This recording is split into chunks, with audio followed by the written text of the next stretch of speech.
Class 9th English book Beehive, इसकी poem 8 on killing a tree. इस poem को आपने अच्छे से समझ लिया होगा। अब हम देखते हैं इसके क्वेश्चन आंसर्स। इसमें फर्स्ट क्वेश्चन पूछा है, can a simple jab of the knife kill a tree, why not? कि क्या सिर्फ एक बार मारने से पेड़ मर जाता है, और अगर नहीं तो क्यों नहीं? No, a simple jab of knife can't kill a tree. नहीं, सिर्फ एक बार एक चाकू मारने से पेड़ नहीं मरता है, because it takes many years for a tree to grow and rise out of the earth. क्योंकि एक पेड़ को बड़ा होने में और पृथ्वी से ऊपर आने में बहुत समय लगता है, तो वो पेड़ सिर्फ एक बार मारने से नहीं मरता। नेक्स्ट क्वेश्चन है, how has the tree grown to its full size? List the word suggestive of its life and activity.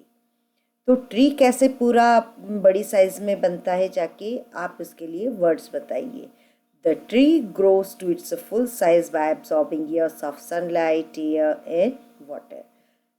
तो ये जो पेड़ है ये पूरे साइज का कब बनता है? जब ये सालों तक सूर्य का प्रकाश, हवा और पानी को ग्रहण करता है, उसके बाद ये पूरी लंबाई का बनता है।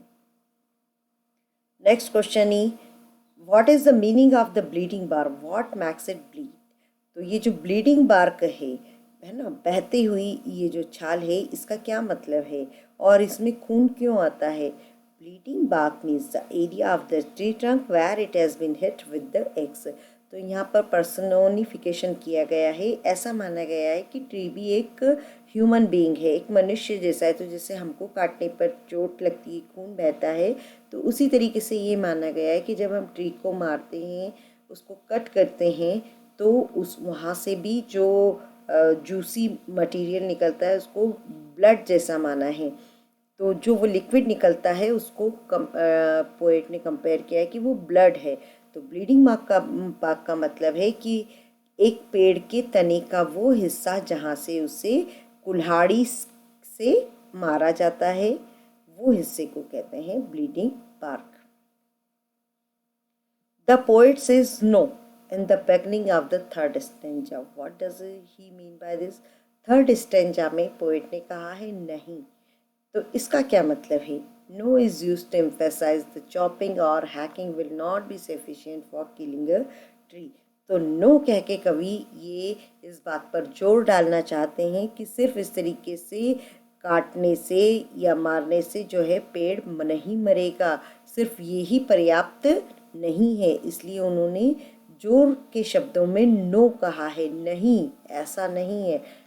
इस तरीके से कि आपको फिर अगले स्टेंजा में उन्होंने बताया है कि किस तरीके से पेड़ मरेगा। तो यहाँ पर जो थर्ड स्टेंजा है उसमें वो ये कहते हैं नहीं, ऐसे नहीं मरेगा। Question number 5, what is the meaning of anchoring earth and earth cave? Anchoring earth और अर्थ केव, इन दोनों के मीनिंग क्या हैं? Anchoring earth means that the earth protects the tree by holding its root. Anchoring करना या जोड़े रखना पृथ्वी से, तो इसका मतलब है कि ये जो अर्थ है ये क्या करती है कि ट्री को प्रोटेक्ट करती है। कैसे प्रोटेक्ट करती है? कि ये उसकी जड़ को पकड़ के रखती है। पृथ्वी नीचे से हर पेड़ की जड़ को पकड़ के रखती है, और इस तरीके से इसीलिए जो है अर्थ को एंकरिंग कहा गया है। और अर्थ केव का मतलब यहाँ क्या है? Earth cave means the underground area that holds the root. ये वो एरिया है, केव यानी गुफा सा होता है, तो जहाँ पर खाली जगह है, जहाँ पर रूट रहती है, तो वो जो अंडरग्राउंड एरिया है पृथ्वी का, उस एरिया को कहा गया है earth cave. Next question is, what does he mean by the strength of the tree exposed? अब ट्री की स्ट्रेंथ को एक्सपोज कर दिया गया है, दिखा दिया गया है, इसका क्या मतलब है? The root is the strength of a tree. किसी पेड़ की स्ट्रेंथ होती है उसकी जड़। When the tree is pulled out its strength is expose. तो जब पेड़ को जड़ सहित बाहर निकाल लिया गया है, तो चूंकि उसकी जड़ बाहर आ गई है, जड़ उसकी क्या है? स्ट्रेंथ है। तो स्ट्रेंथ बाहर आ गई है, इसका मतलब है कि जब पेड़ को खींच लिया जाता है जमीन से पूरा, तो उसकी जो स्ट्रेंथ है वो बाहर आ जाती है। What finally kills the tree?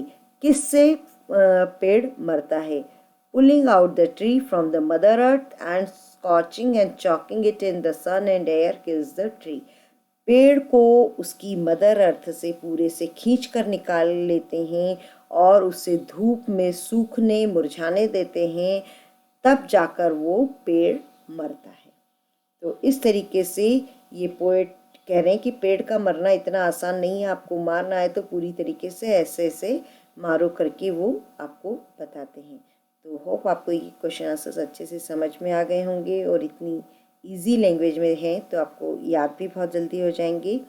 और अगर आपको कोई डाउट है तो आप कमेंट बॉक्स में ज़रूर लिखें और वीडियो को पॉज करके इसके क्वेश्चन आंसर्स को कॉपी में लिख लीजिए। Okay, thank you.